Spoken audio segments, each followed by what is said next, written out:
This is Pulse of Africa, the face of Ethiopia, the voice of Africa.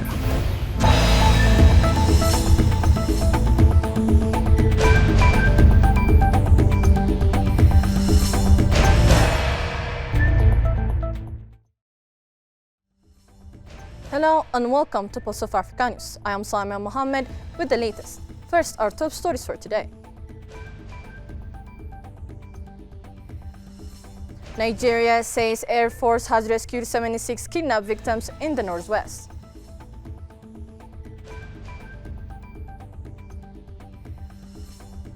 South African President Ramaphosa holds telephone conversation with the Russian President Putin.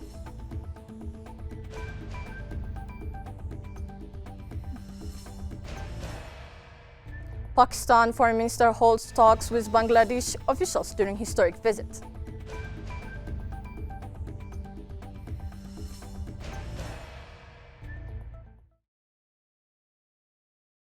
Now, the news in detail. Nigeria says Air Force has rescued 76 kidnapped victims in the northwest. Officials in Nigeria said that the Air Force has rescued 76 kidnapped victims, including women and children. They said this follows a precision airstrike on a bandit stronghold in Paua Hill in the northwest Katsina state. The operation was part of a manhunt for a gang leader known as Babaro, who has been linked to last week's attack on mosque in the region. The airstrike could mark a breakthrough in efforts to dismantle criminal networks in the northwest, where armed gangs have terrorized rural communities for years. Earlier this month, the Air Force said it had killed at least 35 Islamic fighters in the northeast near Cameroon. This was part of an intensified campaign that has seen almost 600 armed militia members killed in the past 8 months.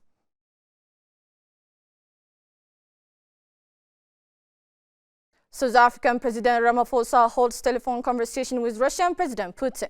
Russian President Vladimir Putin held a telephone conversation with the South African President Cyril Ramaphosa, during which he shared the main outcomes of the Russia-US summit in Alaska, the Kremlin said on Monday. Russian President Vladimir Putin had a telephone conversation with the President of the Republic of South Africa, Cyril Ramaphosa. Vladimir Putin shared the main results of the Russian-US highest-level talks in Alaska, the statement read. The South African president in turn expressed support for diplomatic efforts aimed at peaceful settlement of the Ukrainian crisis in the conversation with Putin. Putin and the South African leader further confirmed mutual commitment to developing strategic Russian-South African partnership. Morocco has always based its external action in compliance with international law, affirmed His Majesty King Mohammed VI. No viable order is possible without rules. My country's diplomacy is firmly based on that conviction, said the sovereign in a message addressed to the participants in the 82nd session of the Institute of International Law. Recalling that no major progress can be made in isolation, the king underlined in the message that international dynamics are not just balancing games between states. They are based on values, on consensual principles, and on institutions that are capable of properly shaping cooperation and making sure these principles can withstand the test of time. Comoros seeks fisheries cooperation with Liberia. A high-level delegation from the Union of the Comoros Islands has expressed strong interest in forging a joint fisheries cooperation with the government of Liberia through the National Fisheries and Aquaculture Authority. The visit centered on 3 major areas of potential collaboration: training and capacity building, trading policy development, and licensing regime replication. Leading the Comorian delegation, Mr. Ahmed Yassayan, Director of the Cabinet of the Ministry of Economy, Industry, Trade and Regional Integration, emphasized the need to strengthen the technical capacity of fisheries professionals in his country. He underscored Comoros' desire to benefit from Liberia's experience in fisheries training, knowledge exchange, and professional development programs facilitated by National Fisheries and Aquaculture Authority. In other news, UK government plans to overhaul asylum appeal system. The government is planning an overhaul of the asylum appeal system as it tries to cut the number of migrants staying in hotels while they await a ruling. Home Secretary Yvette Cooper said she was taking practical steps to end unacceptable delays with a new body staffed by independent adjudicators to be established. The government has been under increasing pressure to reduce its reliance on asylum hotels, with demonstrations held across the UK over the weekend being the latest in a series of protests over the policy. In response, the Refugee Council told BBC best way getting fairer appeals and getting decisions right first time. Pakistan Foreign Minister holds talks with Bangladesh officials during historic visit. Pakistani Foreign Minister Ishaq Dar has held talks with top Bangladesh officials and politicians, including the Foreign Affairs Advisor Tawheed Hossain, as the two South Asian nations aim to reset relations amid Dhaka's fraying ties with India. Dar flew to Bangladesh on Saturday, the most senior Pakistani official to visit Dhaka since 2012, with Islamabad calling it historic and a significant milestone. Relations between Dhaka and Islamabad have been easing since a mass uprising in Bangladesh ousted Sheikh Hasina as the Prime Minister last August, prompting her to flee to New Delhi. Hasina was considered more pro-India. Dar's visit comes days after the two nations reportedly eased visa restriction for travel between them. The story of resurgent Ethiopia and burgeoning Africa is here, only on the Pulse of Africa channel. All the time, Pulse of Africa, the face of Ethiopia, the voice of Africa.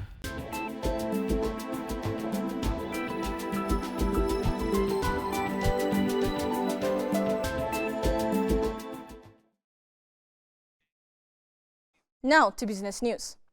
Uganda aims to ramp up exports through new large-scale gold mine.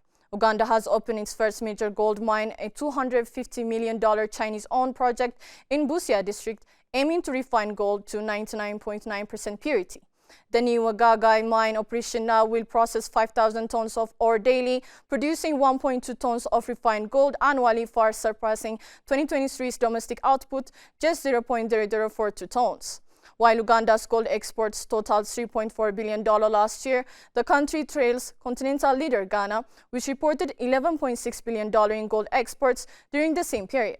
Uganda's future in mining hinges on full value addition for all minerals like gold, lithium, tin, among others, Uganda's President Yoweri Museveni said.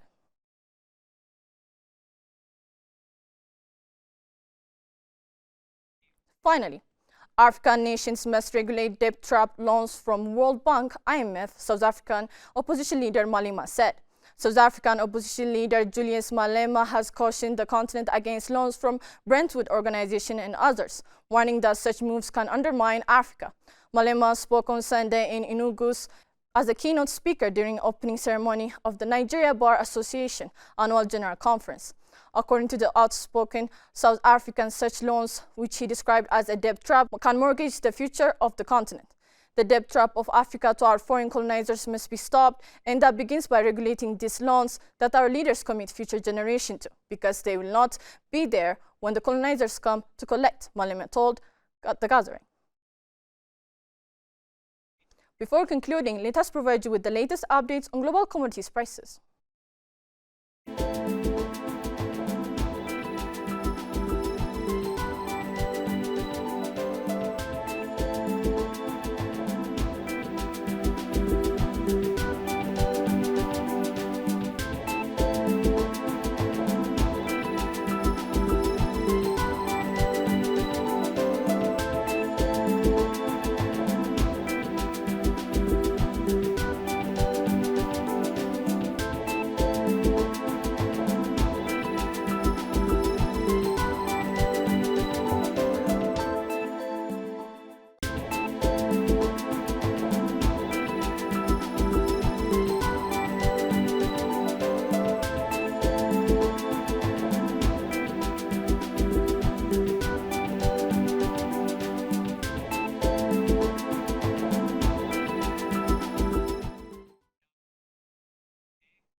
Now to weather updates.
That's all for today. Thanks for watching Pulse of Africa.